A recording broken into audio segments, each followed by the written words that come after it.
الحمد لله الحمد لله الذي جعل الشمس والقمر بحسبان والنجم والشجر يسجدان وفضل زمان على زمان وإنسانا على إنسان ونشهد أن لا إله إلا الله وحده لا شريك له لا ضد له ولا ند له ولا مثل له ونشهد أن سيدنا وسندنا وحبيب ربنا وطبيبنا وطبيب قلوبنا ومولانا محمدا عبده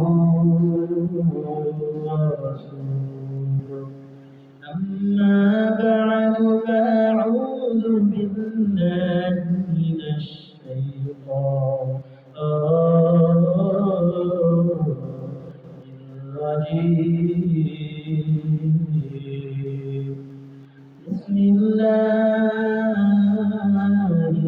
الرحمن الرحيم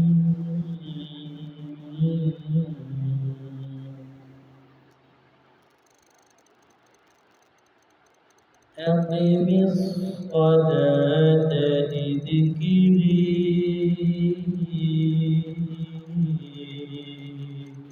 قال رسول الله صلى الله عليه وسلم الصلاة عماد الدين فمن أقامها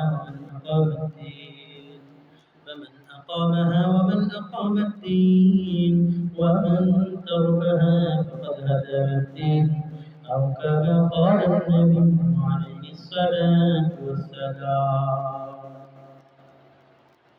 الحمد لله আল্লাহ তাআলার কাছে লাখ কোটি শুকর যে আল্লাহ তাআলা আমাদেরকে কোরআনের আলোচনার মধ্যে বসার এবং কোরআনের আলোচনা করার এবং শোনার তৌফিক দান করেছেন। শুকরিয়া দেন সবাই বলি আলহামদুলিল্লাহ।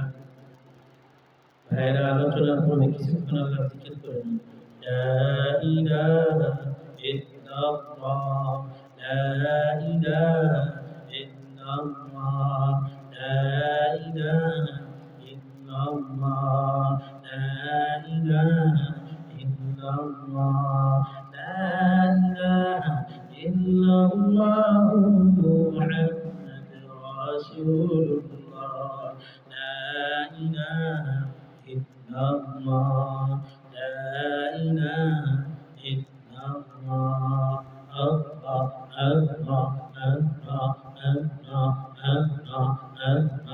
الله الله الله কার জিকির করতেছি আমরা? কার জিকির? আল্লাহর জিকির। কার জিকির? আল্লাহর জিকির। এই জিকির করতে করতে যদি কেউ মারা যায়, আল্লাহু আকবার, আল্লাহর নবী বলেন জীবনের সমস্ত গুনাহ মাফ, তা দাখালাল জান্নাহ, আল্লাহ তাআলা জান্নাত দিয়ে দিবেন। সুবহানাল্লাহ। রাজি আছেন ইনশাআল্লাহ? যুবক ভাইরা, ও মুসলমান মা বোনেরা, বৃদ্ধ বাবাজিরা, যখনই সময় পাবো আল্লাহর জিকির করব। কি করব? আল্লাহর জিকির। আজকে তো মন্ত্রী বলি, এমপি বলি। আচ্ছা, আল্লাহকে আল্লাহ বললে দোষ কি? যে আল্লাহ আমাকে বানাইলো, আমার মা বাবা 14 গোষ্ঠী বানাইলো, তাকে কি আমরা ডাকবো না? আল্লাহু আকবার। না ডাকার আলোচনা শয়তানের, ডাকার আলোচনা আল্লাহ পাকের। কি? না ডাকার আলোচনা শয়তানের, ডাকার আলোচনা আল্লাহ পাকের। কারণ আল্লাহ বলেন ওয়াজকুর ইসমা রাব্বিক, ডাইরেক্ট সূরা তাহারের কোরআন আয়াত থেকে বলছি, সূরা তাহার। ওয়াজকুর, তোমরা জিকির করো, ইসমা রাব্বিক, তোমার রবের নাম, তোমার রবের নামের জিকির করো, তোমার রবের নামের জিকির করো, বুকরাতা ওয়া আসীলা, সকাল এবং সন্ধ্যায়। রবের নাম কি? আল্লাহ। রবের নামের জিকির করতে আমার আল্লাহ বলছেন জবানে করব, মনে মনে করব, সব সময়। ঠিক আছে? 5 ওয়াক্ত নামাজ পড়বো, এটাও রবের জিকির। লা ইলাহা ইল্লাল্লাহ বলবো, এটাও রবের জিকির। আল্লাহ আল্লাহ বলবো, এটাও রবের জিকির। দাড়ি রাখবো, এটাও রবের জিকির। আল্লাহর নবীর সুন্নত মানবো, এটাও কি রবের জিকির। আল্লাহু আকবার। তো আজকে আলোচ্য বিষয় হলো আপনার কি? নামাজ। কি আলোচ্য বিষয়? নামাজের ব্যাপারে আলোচনা, ইনশাআল্লাহ। নামাজের আলোচনা হলো আজকের আলোচ্য বিষয়। এই ব্যাপারে আল্লাহ বলেন, আকিমিস সালাতা লিযিকরি, তোমরা নামাজ কায়েম করো। কেন করবা? লিযিকরি, আমার জিকিরের জন্য, আমার স্মরণের জন্য। এখানে জিকিরের উদ্দেশ্য হলো আল্লাহর স্মরণ, আল্লাহর মহাব্বত, আল্লাহর ভালোবাসা, আল্লাহর মারিফাত। আল্লাহ বলতেছেন তোমরা নামাজ কায়েম করো আমার জিকিরের জন্য, আমার পরিচয় পাওয়ার জন্য, আমার আল্লাহ মহাব্বতের জন্য, ভালোবাসার জন্য। তোমরা কি করো? নামাজ কায়েম করো।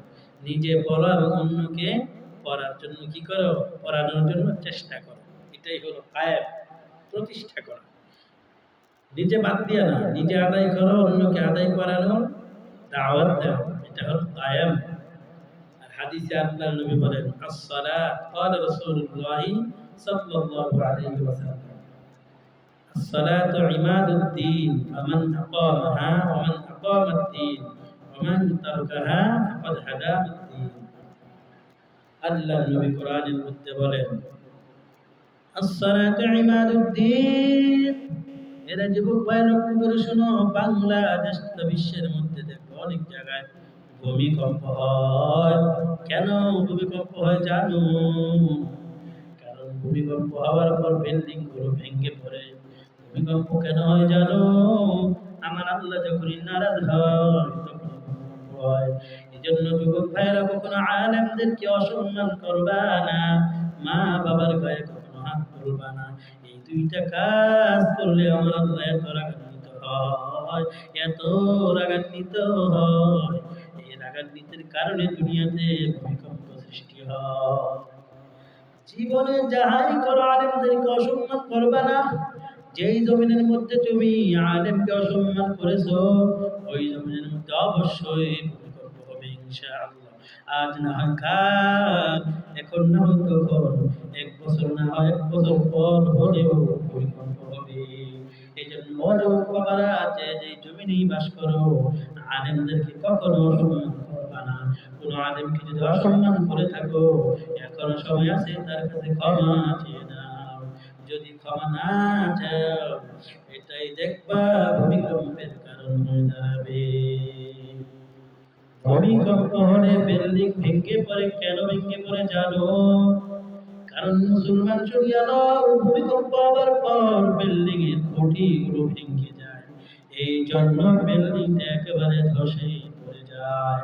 আল্লাহর নবী বলতেছেন, as-সালাতু ইমাদুদ্দিন, নামাজ হলো ইসলাম ধর্মের খুঁটি। ফামান আকামা, যে নামাজ আদায় করলো, ফামান আকামাদ-দ্বীন, সে ইসলাম ধর্মের খুঁটি ঠিক রাখলো। ওমান তারাকাহা, আর যেই মুসলমান নামাজকে ছেড়ে দিল, ফাকাদ হাদামাদ-দ্বীন, সেই মুসলমান ইসলাম ধর্মের খুঁটিকে ধ্বংস করে দিল।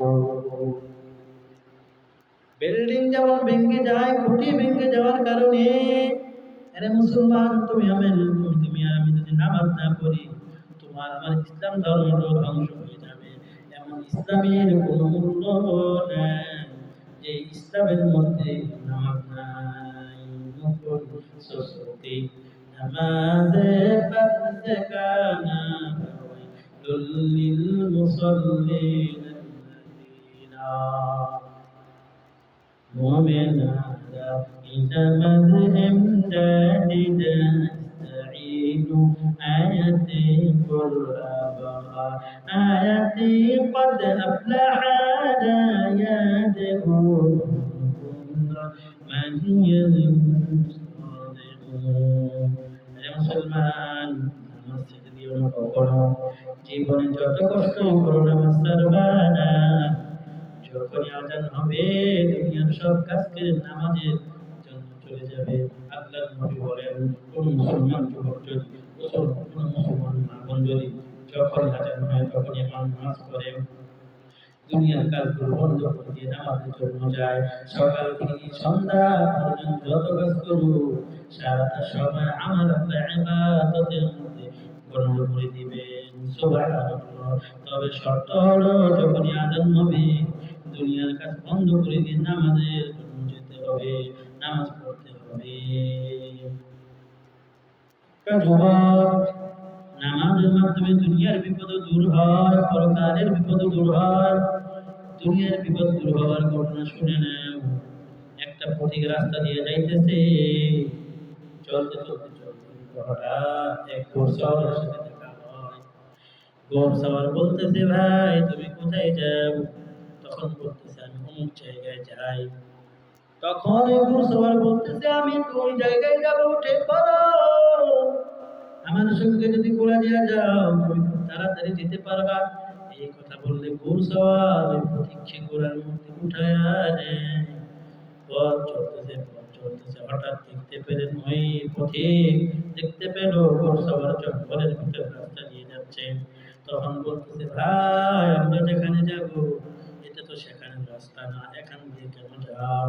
তখন বলতেছে, ওরে ভাই আমি এই সকল রাস্তা চিনি, এটা বড় পাহাড়ি রাস্তা, এই রাস্তা দিয়ে যদি যান তুমি আর আমি তাড়াতাড়ি যাইতে পারবো।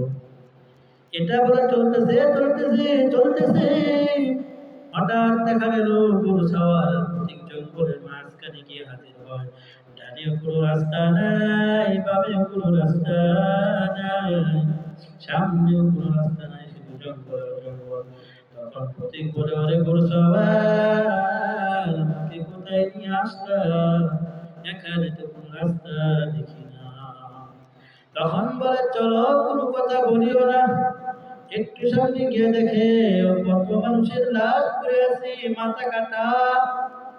আবার চলন্ত কত মানুষ শুয়ে আছে, পড়ে আছে, পড়ে আছে, মরে পড়ে আছে লাশগুলো, কারো পুরা লাশ, কারো কাটা লাশ। এটা দেখে ওই যুবক ভাই ওই পথিক বলতেছে, এটা কি? তখন ওই ঘোড়সওয়ার বলতেছে, এটা কি জানো? এটা হলো আমার কথা না মানা পরিণাম। আমার কথা তারা মানে না, এই জন্য তাদেরকে শেষ করে দিলাম। এখন তুমি কি করবা? তুমি বলো।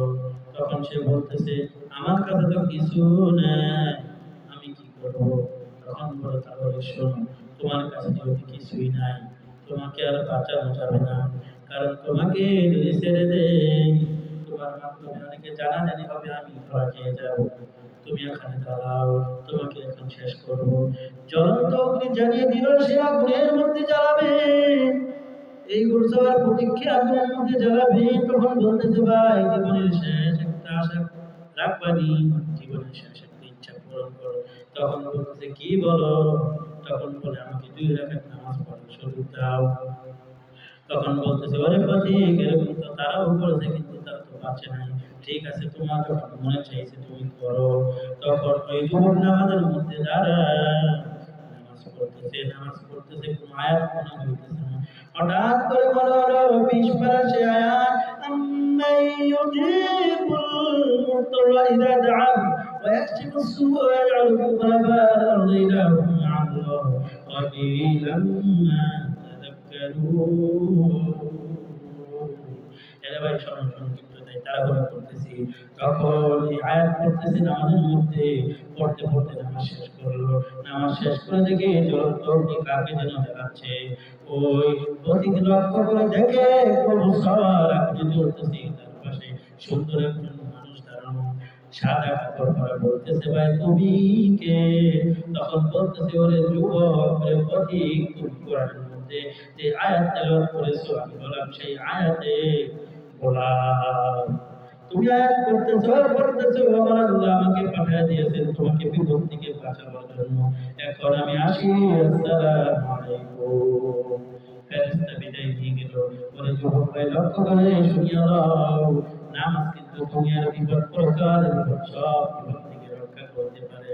এজন্য ভাই আমরা আল্লাহর খুশির জন্য, নবীর খুশির জন্য 5 ওয়াক্ত নামাজ পড়বো, জীবনে কখনো নামাজ ছাড়বো না। তাহলে ইনশাআল্লাহ বিপদ আপদ থেকেও আমরা বাঁচবো। নেতা নেত্রীকে আমরা ভয় পাবো দূরের কথা, আমাদেরকে ভয় পাবে। আল্লাহ আমার সবাইকে আমাদের সবাইকে আমার জামাতের সাথে আদায় করার তৌফিক দান করো। আল্লাহুম্মা আমিন ওয়া আখিরু দাওয়ানা আলহামদুলিল্লাহি রাব্বিল আলামিন।